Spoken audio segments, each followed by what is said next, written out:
Miles Greenwood, the son of a small Jersey City tavern owner, was born in 1807 in Paulus Hook, New Jersey. When Miles was 10, his father moved his family to Cincinnati, hoping for more opportunity. But success eluded him again with another tavern and then a general store that young Miles worked in. By 1825, the elder Greenwood tried his fortune with a communal experiment in New Harmony, Indiana. The community's leaders asked Miles to attend a foundry apprenticeship in Pittsburgh. Greenwood returned after 9 months and started operating the village's ironworks foundry. Miles returned to Cincinnati with his ailing father and found work at the Bevan Brothers Foundry.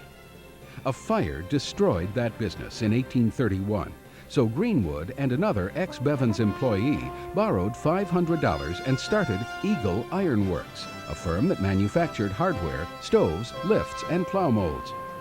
They had a rocky start financially, but in 9 years the firm's profits totaled $28,000. Eagle Ironworks went on to employ 350 people. Its capital totaled $255,000 and annual sales exceeded $360,000. Miles diversified in 1849 and established M. Greenwood and Company, which manufactured malleable iron and brass products. During the Civil War, he turned Eagle Ironworks into an arsenal for the U.S. government. On 3 occasions, Southern sympathizers set fire to the factory. Greenwood served his community in a variety of ways.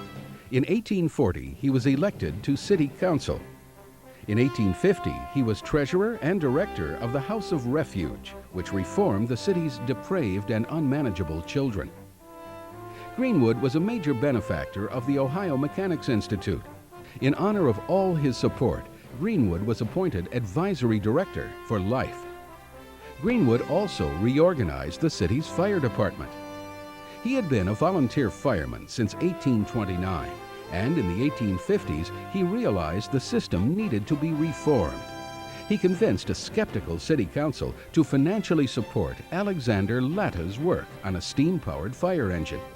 In 1853, he became the chief engineer of the first paid fire department in the country. He donated his salary to OMI. Greenwood also served as the president of the Board of Trustees of the Cincinnati Southern Railway for 16 years. After the Civil War, Superior Court Judge Alphonso Taft appointed a Board of Trustees to oversee the financing and construction of the rail line connecting Cincinnati and the South.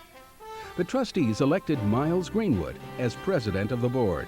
It was the crowning moment in his life, and he relished his position.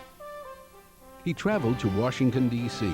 and lobbied influential politicians, met with the trustees, and toured the numerous track and bridge construction sites along the railway's 336 miles.